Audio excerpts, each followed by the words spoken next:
ആലപ്പുഴ ചെങ്ങന്നൂർ കോടതിയിൽ മുൻസിഫിന് നേരെ ആക്രമണം. 2 ജീവനക്കാർക്കും പരിക്കേറ്റു. ചെങ്ങന്നൂർ മുൻസിഫായ അമല ലോറൻസിന്റെ ചേംബറിലേക്കാണ് യുവാവ് അതിക്രമിച്ചെത്തിയത്. യുവാവിനെ തടയാനെത്തിയ 2 ജീവനക്കാർക്കും ആക്രമണത്തിൽ പരിക്കേറ്റു. വിവരങ്ങൾ നൽകാൻ സുധീഷ് ചേരുന്നുണ്ട്. അവിടെ നിന്നും സുധീഷ്, എന്താണ് ഇന്ന് അവിടെ സംഭവിച്ചത്? ഈ മുൻസിഫിന് നേരെ എങ്ങനെയാണ് ഈ യുവാവ് അതിക്രമം നടത്തിയത്? എന്താണ് ഇദ്ദേഹത്തെ പ്രകോപിപ്പിച്ചത്? പിടിയിലായോ ഈ പ്രതി?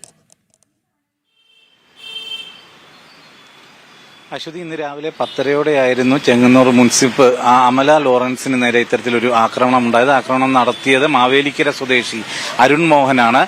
ചേംബറിലേക്ക് കടന്ന ഈ പ്രതി അമല ലോറൻസിനെ ആക്രമിക്കാൻ ശ്രമിക്കുകയായിരുന്നു. ഇവർ അവിടെ നിന്നും ഇറങ്ങി അടുത്ത ഓഫീസ് മുറിയിലേക്ക് ഓടിക്കയറുന്ന വഴി വീടാണ് അമല ലോറൻസ് എന്ന മുൻസിഫിന് പരിക്കേറ്റത്. ഇതിനിടയിൽ ഈ പ്രതിയെ തടയാൻ ശ്രമിച്ച 2 ജീവനക്കാർക്കും പരിക്കേറ്റു. ഈ 3 പേരും ചെങ്ങന്നൂർ ജില്ലാ ആശുപത്രിയിൽ ചികിത്സ തേടിയിട്ടുണ്ട്. എന്താണ് ഇത്തരത്തിലൊരു അക്രമത്തിന് കാരണമെന്ന് വ്യക്തത ഇല്ല.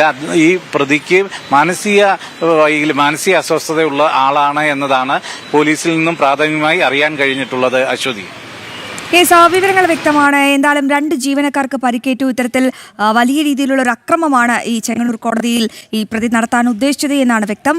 ചെങ്ങന്നൂർ കോടതിയിൽ മുൻസിഫിന് നേരെയാണ് ആക്രമണം ഉണ്ടായത്. 2 ജീവനക്കാർക്കും പരിക്കേറ്റു. അമല ലോറൻസിന്റെ ചേംബറിലേക്ക് യുവാവ് പെട്ടെന്ന് അതിക്രമിച്ചെത്തുകയായിരുന്നു. സുധീഷ് ഗോപാലാണ് വിവരങ്ങൾ പങ്കുവച്ചത്.